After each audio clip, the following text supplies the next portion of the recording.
Hey guys, how's it going? Shimbob here, and boy oh boy has the discussion around microtransactions and loot boxes really come to a head at the moment, particularly with the release of Star Wars Battlefront 2. It is just escalated. I don't know if you've seen the Reddit post that the EA representative responded to the other day regarding how much and how long it takes to grind out some of the heroes in Battlefront 2, but it got now is officially the most downvoted comment in Reddit history, and not just by a little bit. The second most downvoted comment in Reddit history has 24,000 downvotes. This one has over 600,000 downvotes. So, yeah, the community or the gaming world in general has seemingly spoken, and I thought it would be about time for me to weigh in on the topic and give my 2 cents.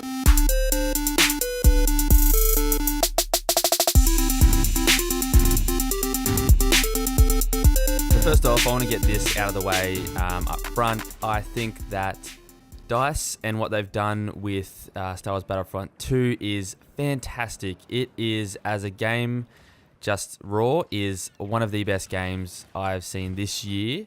It is the best looking game I think I've ever seen. It is fantastic, like movie CGI quality, like in multiplayer. It's fantastic, especially on the PC.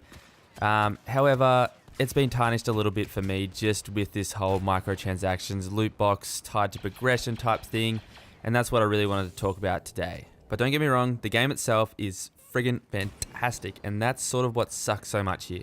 So I guess just quickly as well, the question you're probably all wanting an answer to immediately is, like, what are my thoughts on microtransactions and the loot boxes? Do I love them? Do I hate them? Do I not care? Have I already picked up Battlefront 2? And the answer to those questions is, I don't have a problem with microtransactions in games, depending on how the rest of the monetization around the game is, etc. I don't like loot boxes as part of that like microtransaction system. I haven't bought Battlefront 2, and I'm not sure if I will. At this stage, I'm not going to, but I may in the future, depending on if they change things or if my sort of mind changes as new information comes to light and new views on the matter come to my attention. But for right now, I'm not going to purchase Battlefront 2 just because I don't want to support this type of microtransaction. So I know a lot of other developers, not just EA, have microtransactions and loot boxes in their games.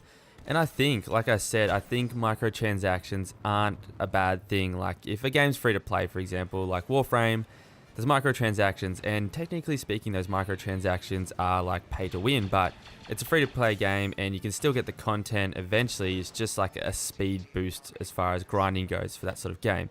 And that's okay because the game's free and like it's PvE based as well. So it's not like in a PvP setting where you're getting an advantage over an opponent. You're just getting an advantage to then help the lower people, which is really why I think the Warframe community is such a good one, because there's some really good players that have progressed really far and they want to show off and share their knowledge with lesser players. But I don't know how I got into this tangent. Anyway, back to the topic at hand.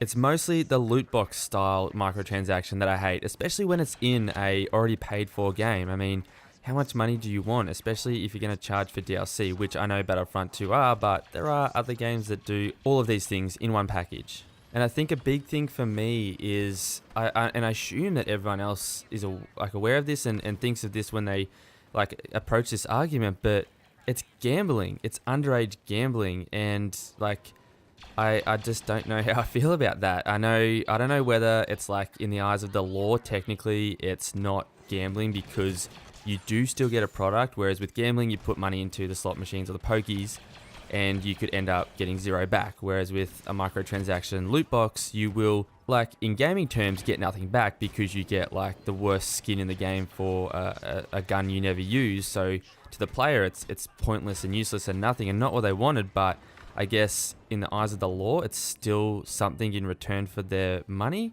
So maybe in that respect it's not gambling. If anyone has any like legal knowledge or anything more than this, can they let me know? Because to me it just doesn't make any sense how it can, one, be legal, and like how a game company like EA can morally, I don't want to get too like into that sort of stuff, but feel okay with like having 12 to 16-year-old kids spending their parents' credit card money or their hard-earned part-time job money on these random gambling style loot boxes. For me, the game that got it right and that I hope will do it in their next sequel, is Titanfall 2. I mean, that had microtransactions in an already paid for game, but it was not in a loot box form. It was pay the money, get exactly what you want, and it wasn't pay to win.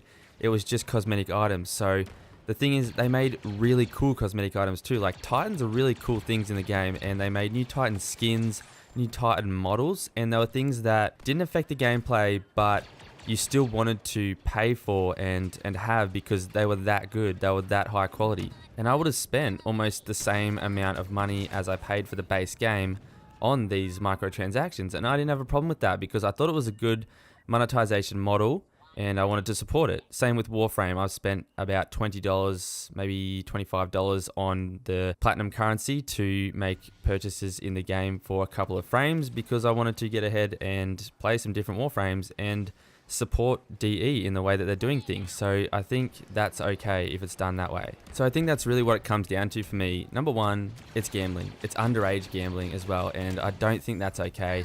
And number two, why can't they just do the same model as Respawn? I mean, I'm sure it worked. Like I said, I paid almost the base game price over again for these microtransaction products because I knew exactly what I was getting, and they were good quality products. And I don't know the stats and stuff, but I hope to God that Respawn's sort of method worked and made them a fair bit of money, and that's what EA sort of saw in them, and that's why they paid so much for the studio, because they see that they're onto something there. And I hope that they go forward with this in the future, and EA to sort of adapt that to their other games that they publish, but you know, we can only hope, and time will tell. So that pretty much wraps up how I feel about microtransactions and loot boxes, I guess. I think I've said enough on the topic. Another little side topic I wanted to touch on, actually, while I've got your attention here, if you're still watching, is what is with EA and making every single upgrade in their games in the form of a card? How weird is that? It's stupid. It disconnects the player from the universe of the game. It's like, I see in the new Need for Speed Payback, the upgrades you make and modifications you make to your car are in the form of cards. That doesn't make any sense. They should just be car parts, like Star Wars Battlefront 2. The things you get out of the loot boxes should just be upgrades and parts for your gun and different guns, not cards. These star cards, it's so weird and lazy, and it's not friggin' Yu-Gi-Oh! Yu-Gi-Oh! Is a fantastic game, by the way. I'm not ripping on Yu-Gi-Oh! I'm just ripping on the fact that everything's in the form of cards. I mean, what is going on at that studio? But I'm actually done now. That's all I've got to say for today, guys. Let me know down in the comments what you think about microtransactions, loot boxes, all of that, what you think they should do. Very respectful about it though. I know some of the developers and people at EA have gotten death threats and things like that. It's ridiculous, guys. It is a video game at the end of the day. You don't have to buy it.